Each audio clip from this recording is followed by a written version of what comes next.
नमस्कार विद्यार्थी मित्रों। उस दिन हमने मधुबन इस पाठ का पहला भाग देखे थे। आज हम इस पाठ का जो दूसरा भाग है जो अत्यंत महत्वपूर्ण है। जैसे आपको पता है कि मधुबन ये लेखक जो अनुराग वर्मा जी है और जिनका साक्षात्कार लेने गए थे डॉक्टर राजकुमार वर्मा जी, उनके निवास स्थान का नाम है मधुबन।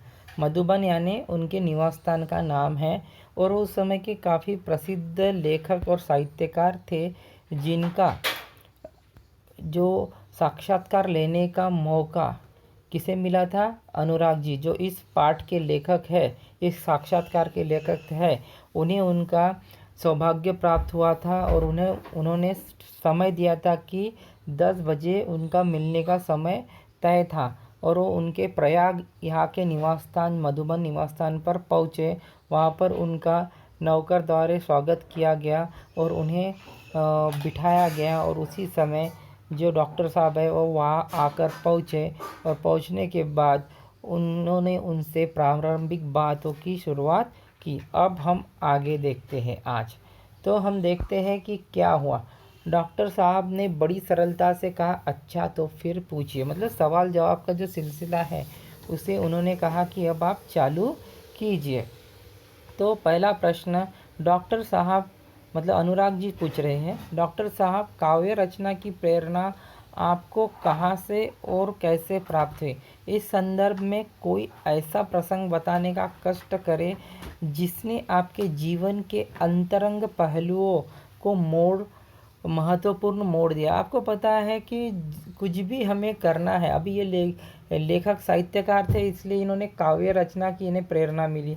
प्रेरणा काफ़ी ज़रूरी होती है। प्रेरणा ने इंग्लिश में इसे हम इंस्पिरेशन भी कहते हैं। इंस्पिरेशन अगर हमारे जीवन में है यानी प्रेरणा है, हमें हमारे माँ बाप से प्रेरणा मिलती है, हमारे दादा दादी हमारे जो बुज़ुर्ग लोग हैं उनसे प्रेरणा मिलती है, हमारे दोस्तों से प्रेरणा मिलती है, भाई बहनों से प्रेरणा मिलती है, रिश्तेदारों किसी से भी हमें प्रेरणा मिल सकती है। और ये प्रेरणा हमें अगर हम उसे सकारात्मक दृष्टि से देखें तो हमारे जीवन को सफल करने में काफ़ी बड़ा आयाम जो मुकाम है वो रखती है। तो इस वजह से हर इंसान, आपने देखा है कि जैसे इनके बारे में हाँ, वैसे महात्मा गांधी के बारे में जब उनका अपमान हुआ था साउथ अफ्रीका में, तो उन्हें तभी ऐसे लगा था कि हमें ये बैरिस्टरी छोड़कर कुछ न कुछ देशवासियों के लिए करना चाहिए। तो कहीं ना कहीं हमें किसी न किसी से कुछ न कुछ प्रेरणा मिलती ही रहती है। ठीक है,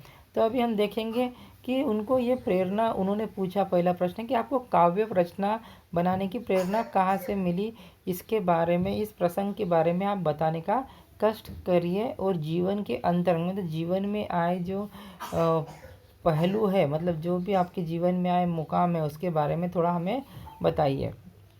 तो उत्तर में डॉक्टर साहब ने कहा, पहले तो मेरे जीवन में समाज की अंध व्यवस्था के प्रति विद्रोह अपने आप ही उदित हुआ। मतलब सबसे पहले उनके मन में समाज में जो अंध व्यवस्था थी, मतलब रूढ़ी परंपरा थी, उसके बारे में एक प्रकार की क्रांति, विद्रोह यानी क्या होता है, क्रांति अपने आप ही क्या हुई थी, उदित हुई थी। उदित यानी उत्पन्न हुई थी। उनको पहले से ही अंध व्यवस्था, कोई भी पढ़ा लिखा व्यक्ति है उसे अंधविश्वास पर ज़्यादा मतलब जो भरोसा नहीं होता और होना भी नहीं चाहिए। सन 1921 में जब मैं केवल 15.5 वर्ष का था, गांधी जी के असहयोग आंदोलन में पारिवारिक एवं सामाजिक व्यवधानों से संघर्ष करते हुए मैंने भाग लिया। मतलब जो सॉरी 1921 में जब वो सिर्फ 15.5 साल के थे। कितने साल के थे? 15.5 वर्ष के थे। आजकल तो 15.5 वर्ष के बच्चों को इतनी समझ नहीं होती है। वो ऐसी सोचते हैं कि हमारा जीवन तो मज़ा करने के लिए है और माँ बाप का जीवन है कष्ट करने के लिए। लेकिन पहले के ज़माने में जो बच्चे थे वो काफ़ी रिस्पॉन्सिबल थे, वो अपनी जवाबदारी ठीक से समझते थे। इस वजह से उस समय गांधी जी काफ़ी देश के लिए को आज़ाद करने के लिए काफ़ी प्रयास कर रहे थे और उसी में उनका जो असहयोग आंदोलन था, नॉन कोऑपरेटिव मूवमेंट, इसे इंग्लिश में कहेंगे नॉन कोऑपरेटिव मतलब मूवमेंट, जो उन्होंने छेड़ा था अंग्रेज़ों के विरुद्ध, उसमें पारिवारिक और सामाजिक बाधा, व्यवधान यानी बाधा, बाधा यानी अड़चने, रुकावटें में संघर्ष करते हुए, क्योंकि हम जब भी कहते हैं कि हम जैसे स्वतंत्र संग्राम में भाग लेंगे या ऐसी कोई भी इसमें भाग लेने चाहते हैं, तो घर से कहीं ना कहीं उसका विरोध होता है और डरते हैं कि कहीं हमारा बेटा इसमें फंस न जाए, इसकी जान न चले जाए या इसी जेल ना हो जाए। फिर भी उन्होंने ये सब चीज़ों को, पारिवारिक और सामाजिक बाधाओं को दूर करते हुए उन्होंने क्या किया, इसमें भाग लिया। उस समय स्कूल छोड़ने की बात तो सोची भी नहीं जा सकती थी, मगर मध्य प्रदेश के अंतर्गत नरसिंहपुर में मौलाना शौकत अली साहब आए और बोले, गांधी जी ने कहा है कि अंग्रेजी की तालीम गुलाम बनाने का एक नुस्खा है। मतलब उस समय स्कूल छोड़ने की बात सोची भी नहीं जा सकती, क्योंकि स्कूल पढ़ने से हमें काफ़ी अच्छा ज्ञान मिलता है, हमारे जो अंतर्मन में एक सामाजिक और जो ज्ञान है उसमें वृद्धि होती है। तो लेकिन उस समय मध्य प्रदेश के नरसिंहपुर में जो मौलाना शौकत अली साहब थे वो आए थे और उन्होंने बोले कि जो गांधी जी है उन्होंने कहा कि अंग्रेजी की तालीम, क्योंकि अंग्रेजों से जो हम अंग्रेजी की तालीम लेती है और एक प्रकार से हमें वो भाषा सिखाकर हमें गुलाम बनाने का एक जरिया है, नुस्खा है ना, जरिया, ऐसी उनका मानना था।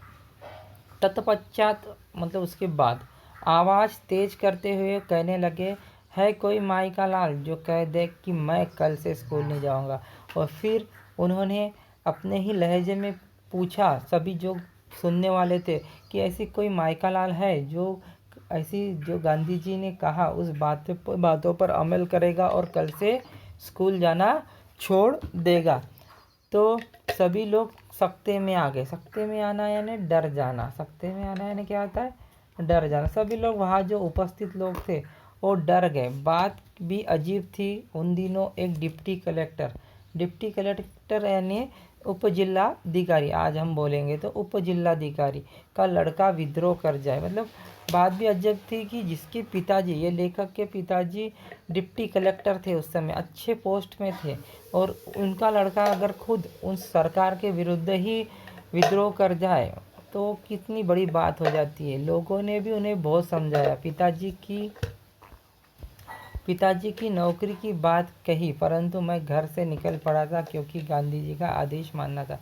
मतलब आज उनके रिश्तेदारों, लोगों ने उन्हें काफ़ी समझाया और कहा भी कि अगर तुम ऐसा करते हो तो इससे जो आपके पिताजी है उनकी नौकरी खतरे में आ सकती है। लेकिन जो डॉक्टर साहब थे उनके मन में तो उस समय राष्ट्र प्रेम उदित था, उनके उत्पन्न हो गया था, और राष्ट्र के लिए कुछ कर गुजरना ये उनके मन में एक चाह आ गई थी, जिसकी वजह से उन्होंने उनका आदेश नहीं माना और गांधी जी के आदेश को उन्होंने ज़्यादा तवज्जो दिया। इस प्रकार सर्वप्रथम मैंने सत्य व देश के लिए विद्रोह किया, और यही उनके जीवन का सबसे पहला विद्रोह था, जो उन्होंने सत्य व देश के लिए, मतलब सत्य के लिए युद्ध किया और देश के लिए भी उन्होंने विद्रोह किया। तब तक मैं 16 वर्ष का हो चुका था और राष्ट्रीय ध्वज लेकर नगर में प्रभात फेरी में जाया करता था। मतलब तब तक वो 16 वर्ष के हो चुके थे,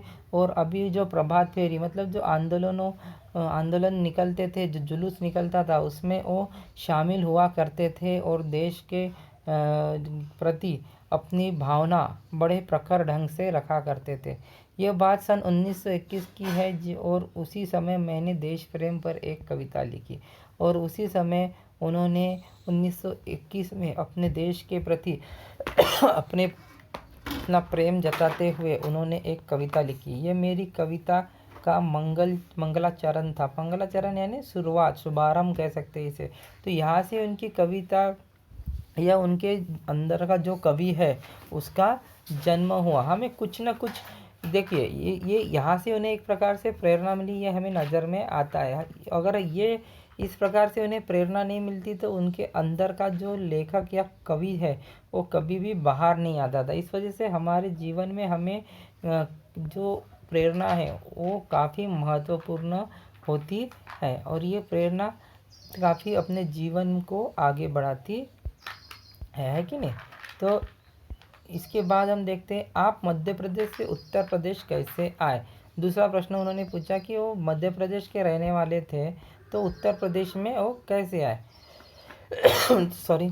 तो हिंदी प्रेम ने मुझे मध्य प्रदेश से उत्तर प्रदेश आने को प्रेरित किया। पहला कारण तो ये था कि उन्हें हिंदी के प्रति काफ़ी प्रेम था, इस वजह से उन्हें मध्य प्रदेश की उत्तर प्रदेश पूरा का पूरा जो प्रदेश है ये हिंदी भाषिक प्रदेश है और यहाँ की जो हिंदी है वो काफ़ी प्रभावी है और जो बोलने का लहजा है वो भी काफ़ी है। अगर हिंदी हमें अच्छी से अच्छी सीखनी है तो हमें भी कुछ दिन उत्तर प्रदेश में गुजारना पड़ेगा। तो उन्होंने प्रेरित किया। दूसरी बात थी कि नागपुर विश्वविद्यालय में हिंदी विषय नहीं था, मतलब जो नागपुर जो यूनिवर्सिटी है वहाँ पर ये विषय नहीं था। सन 1925 में इंटर की परीक्षा उन्होंने उत्तीर्ण की। 1925 में उन्होंने इंटर की परीक्षा उत्तीर्ण की। तत्पश्चात उच्च शिक्षा हेतु प्रयाग विश्वविद्यालय में प्रवेश किया। उसके बाद आगे की जो पढ़ाई करने के लिए वो प्रयाग विश्वविद्यालय में गए। मैंने इसी विश्वविद्यालय से एमए की प्रथम श्रेणी में उत्तीर्ण की, मतलब वहाँ पर जाके उन्होंने एमए की जो डिग्री है वो हासिल की, वो भी फर्स्ट क्लास में हासिल की। तो इस प्रकार से उन्होंने अपने जो शिक्षा है उसको कंटिन्यू रखा और उस शिक्षा को अलग अलग स्थानों से उन्होंने प्राप्त किया, अलग अलग विश्वविद्यालयों से उन्होंने उस शिक्षा को प्राप्त किया। मैंने देखा कि डॉक्टर साहब के चेहरे पर गंभीरता के भाव साफ प्रतिबिंबित हो रहे हैं। ऐसा प्रतीत हो रहा था कि जैसे वे अपने में खो गए हैं। मैंने पुनः सवाल किया। मैंने जब डॉक्टर साहब को देखा तो उनके चेहरे पर एक गंभीरता के भाव, गंभीरता यानी साफ प्रतिबिंबित मतलब दिख रहे थे।